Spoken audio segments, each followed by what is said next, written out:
So I moved back from living abroad, living in the States 3 years ago.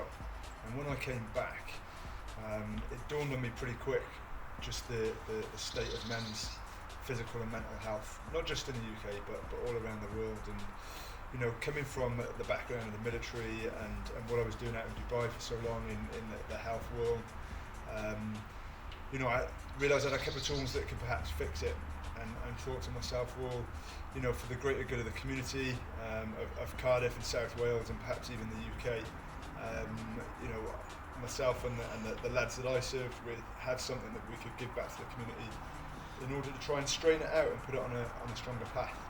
You know, so that's why we started it.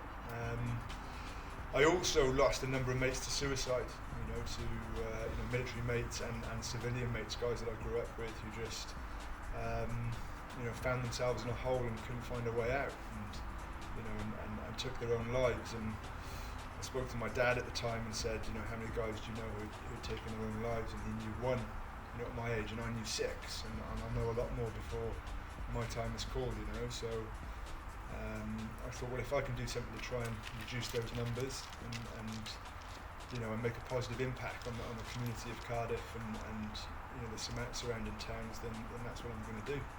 And thought, start a brotherhood. So the Green Mile movement was born. We started it in, I thought, well, let's go to the centre of Cardiff, go to the epicentre where the problems are, you know, which is cities. You know, and Cardiff being a capital city, it's got plenty of guys, you know, who are no doubt struggling, who could do with a lift. You know, not just in a mental sense or in a deeper sense, but just physically, need to sharpen themselves up physically. You know, we all need it in this kind of sedate lifestyle that we live. So we started in Roth Rec, and I handed out 200 leaflets. You know, a mate of mine, we came up with a logo and a tagline. You know, to begin with, it was "Fortune favours the brave." You know, you've got to step outside your comfort zone in order to achieve. You know, all growth is outside your comfort zone. So we kind of came up with that. Knocked up some leaflets with some basic information, and I gave a load out in the park. The first session I ran, it was just myself on the pull-up bars, and no one showed up. And slowly over time, you know, with some perseverance, you know, one guy showed up, and then three, and then back down to one, and then seven, and now we've got I think roughly 25 to 30 guys wearing sweatshirts, Green Mile sweatshirts, and you have to have done 7 sessions to wear a sweatshirt. And we've had in total about 65 guys who've come through at least one session. You know, some will come back for the hills, some will come back for the calisthenics and the strength side of things, some will come back for the bars works. They've all got their particular areas, but 65 to 70 guys have come through, you know, over the last kind of 12, 18 months, and they're loving it.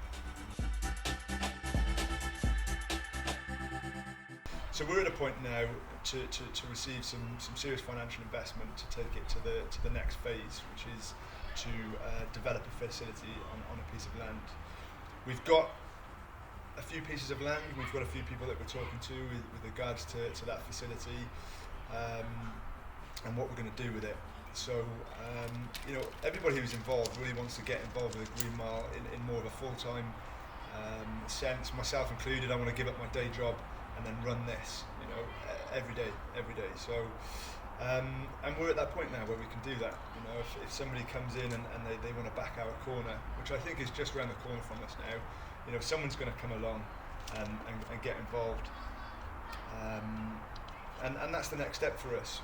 We want to build a facility on top of the mountain surrounding Cardiff, loosely based on the Royal Marines Commando obstacle course down in Lympstone in Devon.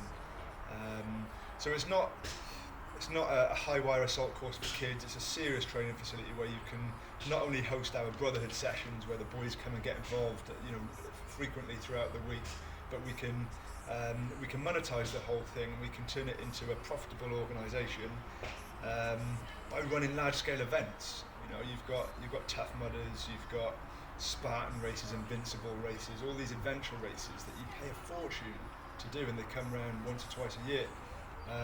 We want to offer a better adventure race event series throughout the year where you can pay a couple of quid, but you do it every week.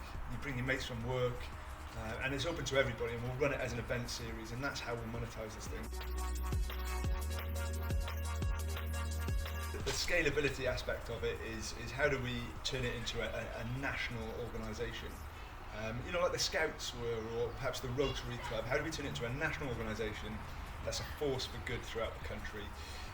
So the plan we have is it's always going to be veteran run. It's open to lads 16 and above of any age, background or ability. We don't care where you're coming from, you just have to be 16 and above, and we'll accommodate and we'll encourage you in and we'll build you up. But it's always going to be run by veterans. So the way I see it, or the way we see it right now, is as veterans leave the military, perhaps looking for a job, looking for something to get their teeth stuck into, they see the Green Mile movement, and they'll approach us and they'll say, well listen, we haven't got a Green Mile movement unit in Liverpool or Manchester or London right now, so you're from London, you go and take the Green Mile movement, take everything that we've done so far, use our website, use our brand strategy and our marketing, and all the stuff that we've done already. See if you can get 100 guys in an area of London involved, and then see if you want to build a facility. So, and that's how we'll branch it out. They will have to base it on a number of core values that we believe in. For a start, the whole thing is free, and they come along, and that their payment is effort. By giving it up as a free franchise to begin with, and of course we'll have to have controls in place to ensure that it's raised in the right way, so it is a public or a community benefit. So people within those communities throughout the nation are getting a benefit from the Green Mile movement, and that's how we're going to scale it throughout the country to be a national organisation that is a force for good, in people's individual lives, in their family lives, and then hopefully in the communities throughout the nation of the UK. So that's the plan.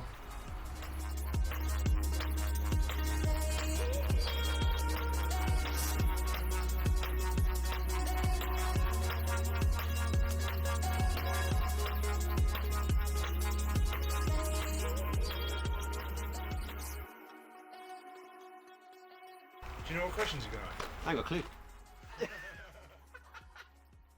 So organised, guys. Yeah. So you're going to have to go in the other room, by the way. Yeah, I'm going to go now. All right. Out.